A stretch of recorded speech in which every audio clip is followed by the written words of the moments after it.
بسم اللہ الرحمن الرحیم۔ 11ویں اور 12ویں جماعت کے طلباء کے لیے ایک اور اہم ویڈیو لے کر حاضر ہوئے ہیں۔ کراچی بورڈ میں 11ویں اور 12ویں جماعت کے پرچے میں ایک لازمی سوال شاعر پر تبصرے کا ہوتا ہے، جس میں عام طور پر اہم شعراء کے شاعرانہ خصوصیات پوچھی جاتی ہیں۔ آج اسی سلسلے میں ہم مرزا غالب کی شاعرانہ خصوصیات پر مشتمل ویڈیو لے کر حاضر ہوئے ہیں۔ اس ویڈیو میں ہم مرزا غالب کی تعارف اور ان کی شاعرانہ خصوصیات اور منتخب اشعار بھی دیکھیں گے۔ تو آئیے ویڈیو کا آغاز کرتے ہیں۔ مرزا غالب کا سب سے پہلے تعارف دیکھیے۔ پوچھتے ہیں وہ کہ غالب کون ہے، کوئی بتلاؤ کہ ہم بتلائیں کیا۔ مرزا اسد اللہ خان غالب اردو کے ایک بلند پایہ شاعر تھے۔ 27 دسمبر 1797 کو آگرہ میں پیدا ہوئے۔ نوجوانی میں دہلی چلے گئے۔ مرزا الہی بخش معروف کی بیٹی سے شادی ہوئی۔ ان کا بچپن اور جوانی کا زمانہ بڑے آرام سے گزرا۔ اس کے بعد کسی مفلسی اور تنگ دستی نے کبھی پیچھا نہیں چھوڑا۔ ابتدا میں انہوں نے اپنا تخلص اسد رکھا، لیکن جب اسی تخلص کے دوسرے شعراء کے اشعار ان کے نام سے منسوب ہونے لگے تو انہوں نے اپنا تخلص تبدیل کر کے غالب کیا، جو بہت مشہور ہوا اور شاعری کی دنیا پر چھا گیا۔ ذوق کے انتقال کے بعد بہادر شاہ ظفر کے استاد مقرر ہوئے اور نجم الدولہ دبیر الملک نظام جنگ کے خطابات سے نوازے گئے۔ 15 فروری 1869 کو دہلی میں ان کی وفات ہوئی۔ اگر ان کی تصانیف دیکھیں تو غالب نے اردو اور فارسی میں تصانیف یادگار چھوڑی ہیں۔ اردو میں دیوان غالب ان کے شاعرانہ کمال کا شاہکار ہے۔ اردو معلّہ اور عود ہندی اردو خطوط کے مجموعے ہیں۔ فارسی تصانیف میں پنج آہنگ، دستمبو، کاتِ برہان وغیرہ قابل ذکر ہیں۔ شاعرانہ خصوصیات کی طرف چلتے ہیں۔ انفرادیت۔ اردو شاعری میں غالب کی حیثیت بڑی دلکش اور ہمہ گیر ہے۔ انہیں طالب علمی ہی کے زمانے سے شعر و شاعری سے لگاؤ پیدا ہو گیا تھا۔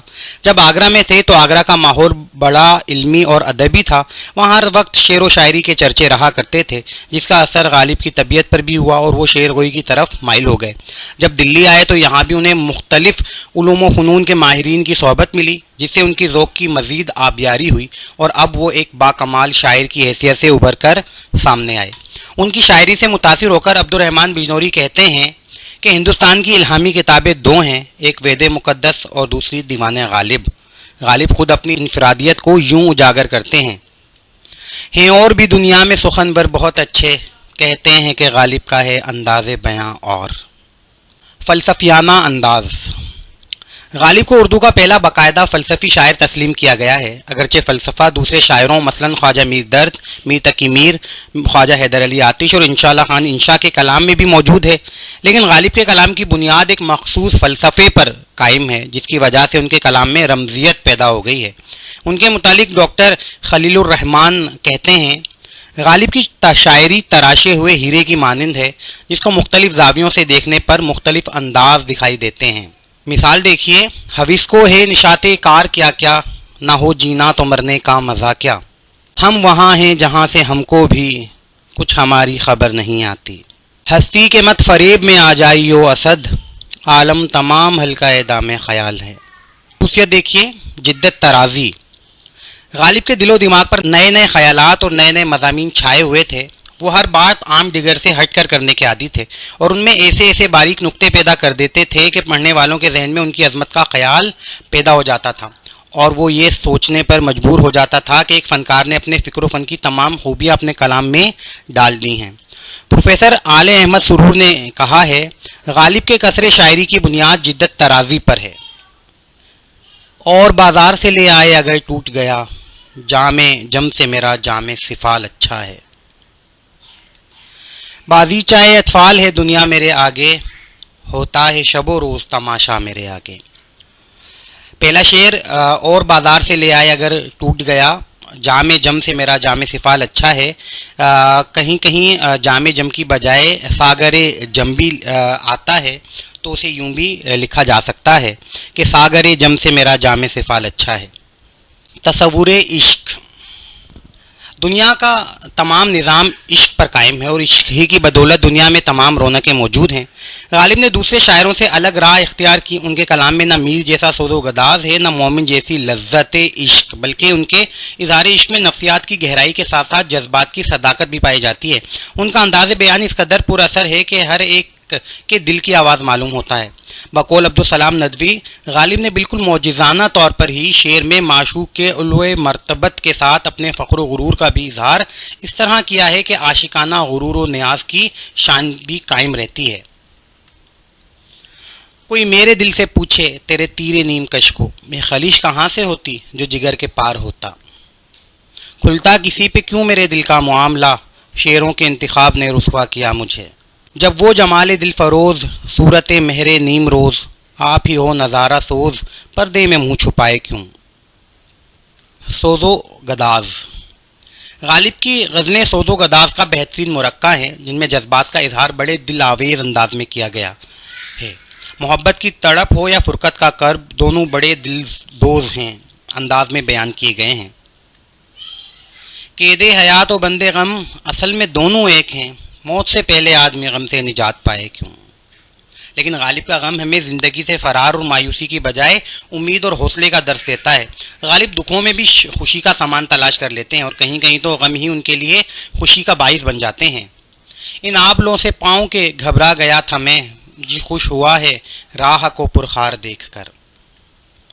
گو میں رہا رہی نے ستم ہائے روزگار، لیکن تیرے خیال سے غافل نہیں رہا۔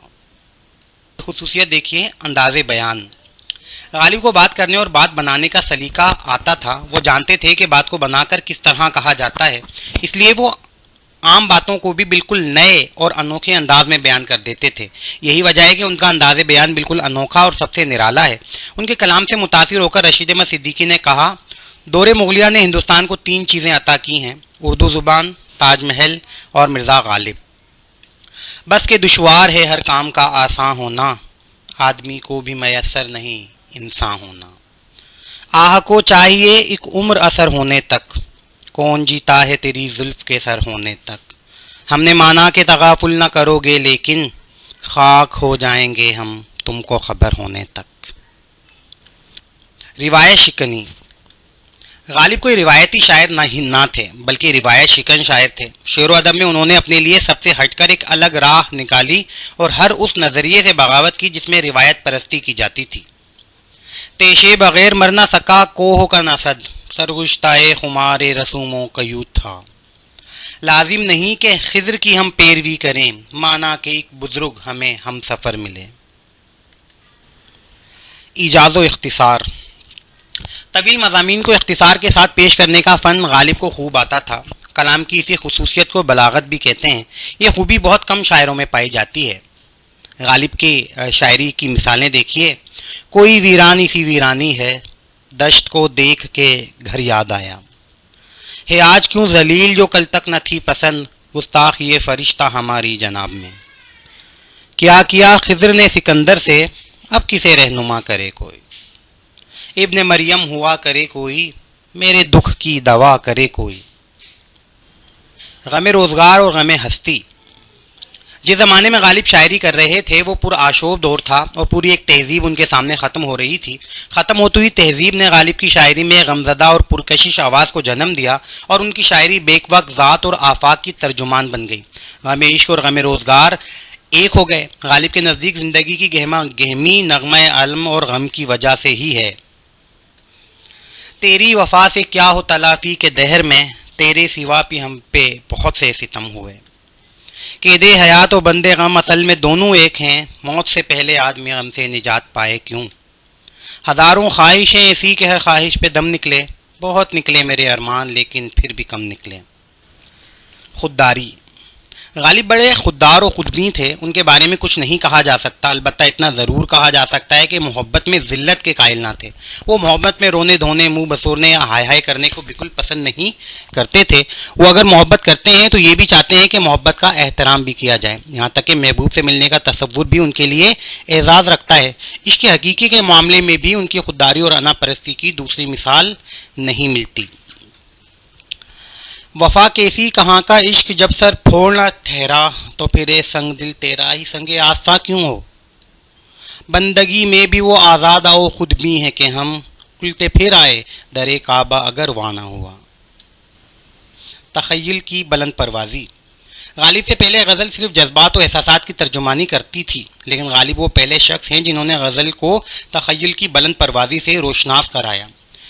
گرنی تھی ہم پہ برق تجلی نہ طور پر، دیتے ہیں بادہ ظرف قدا خار دیکھ کر، کی میرے قتل کے بعد اس نے جفا سے توبہ، ہائے اس زود پشیماں کا پشیماں ہونا۔ تصوف کا رنگ۔ غالب کے کلام کا بڑا حصہ فلسفیانہ خیالات اور تصوف کے مسائل سے بھرا ہوا ہے۔ انہوں نے اس سلسلے میں بڑے اچھوتے خیالات بیان کیے ہیں جو اردو شاعری میں سوائے غالب کے کسی دوسرے شاعر کے ہاں نہیں ملتے۔ جب وہ اس کائنات کو ایک صوفی کی نظر سے دیکھتے ہیں تو تصوف اور معرفت کے نہایت پاکیزہ اور باریک نکتے بیان کرتے چلے جاتے ہیں۔ جب کہ تجھ بن نہیں کوئی موجود، پھر یہ ہنگامہ اے خدا کیا ہے؟ نہ تھا کچھ تو خدا تھا، کچھ نہ ہوتا تو خدا ہوتا، ڈبویا مجھ کو ہونے نے، نہ ہوتا میں تو کیا ہوتا۔ رشک و حسد۔ غالب کی شاعری کا ایک اہم موضوع رشک و حسد ہے۔ یوں تو فارسی شعراء کے کلام میں رشک کے مضامین کثرت سے ملتے ہیں جو زیادہ تر رکیب کی حد تک محدود ہیں، لیکن غالب کو اپنی ذات اور زمانے کے علاوہ خدا سے بھی رشک ہے۔